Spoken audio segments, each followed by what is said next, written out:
try to just, this is not directly answering the question, but it gives you at least, you kind of indirectly raised the issue, so I'm going to hit it quickly, because I'd love to hear feedback on tonight further along the road. You know, I was a tech guy longer than a politician. For those, some of you may not even heard my cell phone joke. So who's the old folks who I'm the co-founder of Nextel. So when, you know, a phone goes off, you hear an annoying sound, I hear cha-ching, cha-ching. So, and I'm a big believer in technology, but I have seen these social media companies. And if you look at the hate speech that came after the mosque massacre in New Zealand, or the hate speech that came after the issues around the synagogue murders, you know, I think we're going to need to have a full-fledged debate. One, about privacy on the internet. Second, about, frankly, and this is, I'm not sure, identity validation. The amount of, I believe in the original internet, anonymity was key. But I worry now the ability for people to misrepresent, or at least we should be able to know whether we're being contacted by a bot or a human being, or if somebody says they're posting from Fairfax that originates in St. Petersburg, we ought to know that. I think we ought to have some transparency. I think we ought to know how much, for any of you who think Facebook and Google are free, it's not free at all. They are sucking information out of you. If you're afraid of the CIA, let me assure you, Facebook and Google knows a heck of a lot more about you than the U.S. government does. And we ought to know about that information. We ought to know the value of it. We ought to make that data interoperable and transferable, so if you wanted to move to a new company, and I think we ought to really start to look at whether these companies, particularly Facebook and Google at this point, and, you know, when 65% of Americans get most of their news now from these sources, whether we should treat them like news sources, and whether we should look at the so-called Section 230 exemption. So a host of issues here, and I know they're not, but the young moms in this room, the amount of addiction that takes place on YouTube in terms of videos that are messing with your kids, we got to put some guardrails. Let me take a couple more. Yes, sir? Along the lines you've been talking, it's a very great concern to me, like as you mentioned, the attacks in New Zealand and at the synagogue in Pittsburgh. Shouldn't there be some kind of stronger laws against incitement to violence? I mean, because now we have a situation where you said we have a new world here where the crazies can find each other and reinforce each other. That's a technical term. And the most violent of them go and do stuff every day practically. Well, that's why I think we do need to have an honest debate. And there are issues, these are not easy issues and they're not simple issues. But we ought to have that kind of discussion about, can you be fully anonymous if you're offering hate speech alone? Can you hide where you're coming from? If you knew the amount of volume of negative content that is not being created by actually human beings, or sure as heck not being created by Americans, but is being created by foreign-based bots. And we need, I think the force the intelligence community, frankly, come cleaner on this, because I think we'd all then come to a quicker agreement about how, we don't, you know, I don't want to get rid of these companies. I want to get rid of technology. I don't want to replace by the Chinese companies, Alibaba, Baidu, and Tencent, but I do think we need some rules of the road, because, as you pointed out, sir, the ability for people of ill will to find each other or get reinforcement, we're in a wild new world. Yes, ma'am.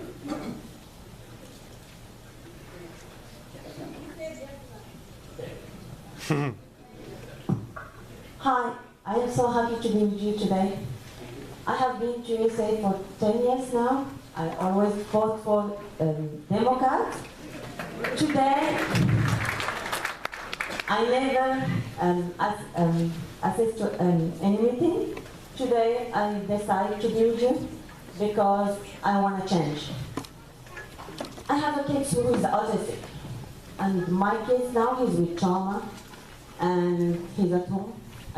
We moved him from school, and I want to ask you, as a Virginia leader and as a member of the Congress, that can you push to pass a law against exclusion and restraint for kids with autism and ADHD? I am paying for my own pocket now. Therapy, OT, speech, because with Fairfax County, my son gets hurt. They were excluding him for 2 years without notifying me. Now, I didn't want to the court yet. I'm trying to save first my son. And I'm trying to, because I'm working with Fairfax County too, I'm trying to save the other kids too, who are now traumatized and they are living very bad time. We want, as a month, as an advocate for kids' rights, to ban this exclusion and restraint practice. Our kids are human, they are not animals. Even though with the animals we treat them better. I mean, they're not wild animals, actually. Let me do this. Let me suggest this. Let me first of all get either Jacqueline or Lewis to give your information so that we can actually try to have a conversation specifically. We have caseworkers that work with us.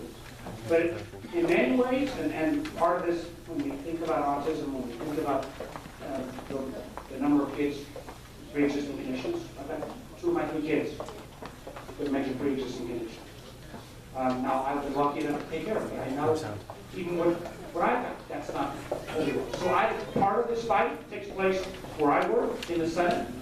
But part of this fight takes place as well on who you choose to be on the school board and who you choose to be on the county board.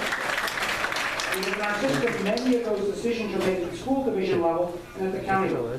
But we'll try to get you your personal information, so if there's anything we can do from my office to help intervene on a case basis, we'll see what we do. Let me take 1 or 2 more. Yes, ma'am. And somebody else, Dan, why don't you pick? Because, then if I don't pick somebody, it's going to be your fault, not mine. Hi, Senator. 2-part. Number 1, it's my understanding that 2019 is the time for reauthorizing the Patriot Act, and which was, I perceive, as a draconian domestic surveillance act that took place during the Bush administration. It seems others perceive it that way too. What are you going to do to protect our privacy and perhaps reauthorize it or reconfigure it to address some of the issues in terms of Google and so forth that we were talking about? That's number 1. Number 2, what are you going to do to, and what is your position on military intervention in Venezuela and regime change in Venezuela and what we are doing given our disastrous history in Latin and South America? I never thought Venezuela would be easier with 2 questions.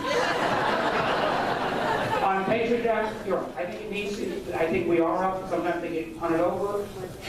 But we're in a very different world today than when Patriot. Frankly, the ability of folks to penetrate your privacy is exponentially higher with some of these companies, quite honestly, than our government. And I am much more open. I was in this business for a long time, but I'm much, post-2016, what I've learned, and where I've seen some of these companies not respond when they have, frankly, just not told us the truth, time and again and again. And so I think the balance, yes, we need to restrain the government more appropriately, but we also need to put some of these restrictions, and I will have about 7 pieces of legislation, and my hope is to have partners, bipartisan partners on many of them, that will all be out between now and middle of June. And whatever we do, I'm going to be in the middle of it. Because amongst my technology knowledge have slowed down a little bit once I became governor in 2001. But that still puts me a decade ahead of most of my fellow senators. And on Venezuela, I 100% agree that our history in Latin America, as somebody who had the opportunity to live in Argentina when I was growing up as an exchange student, is not great. But I also know what the Maduro government is doing to the people of Venezuela is awful. And what has happened here with Guaido, who is the new, now 50 nations have recognized him as the new Venezuelan president. I think helping him makes sense, because if Maduro continues for another 6 to 9 months, I think the estimates are we can see another 3 million Venezuelans leave Venezuela. And that country would crumble, and what it would do to Colombia and Brazil would be enormous. But I also think anything we think about there needs to be done with the historical context of America's role in the Dominican Republic, in Nicaragua, in Haiti, in Chile, the list, yes. So, last one. Last question. So Jocelyn, you pick. Oh.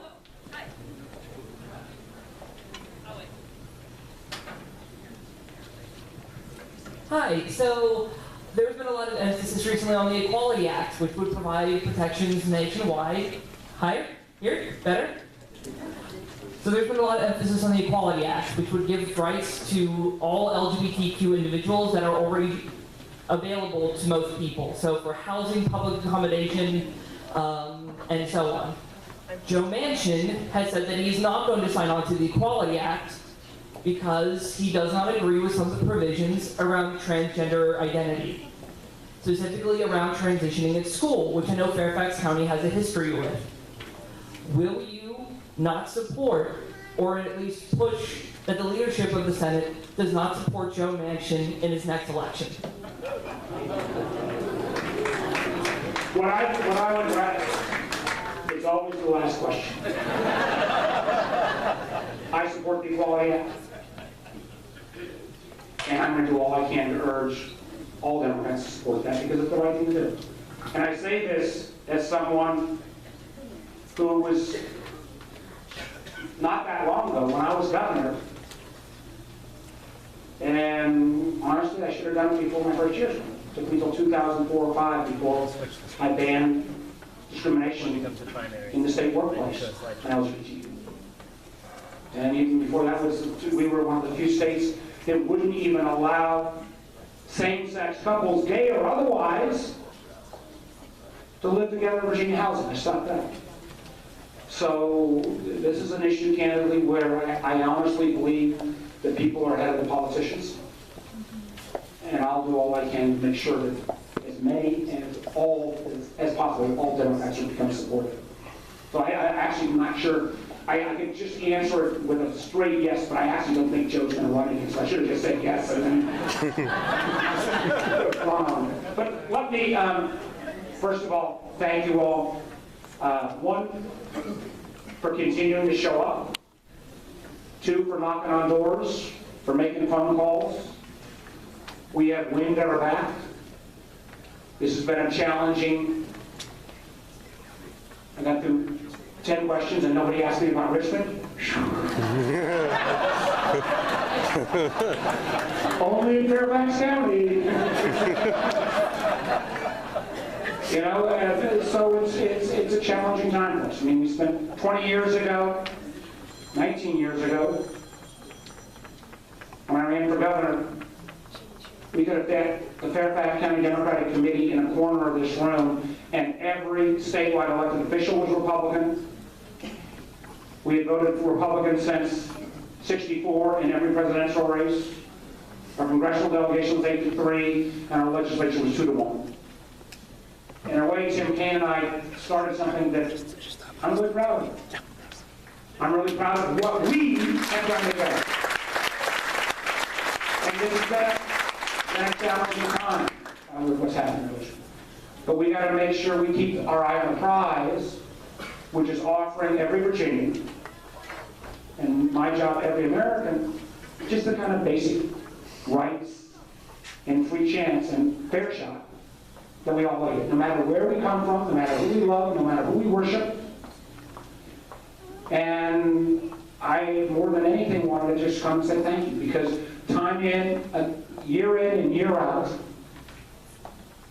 Kathy Adams, you guys have been doing the work.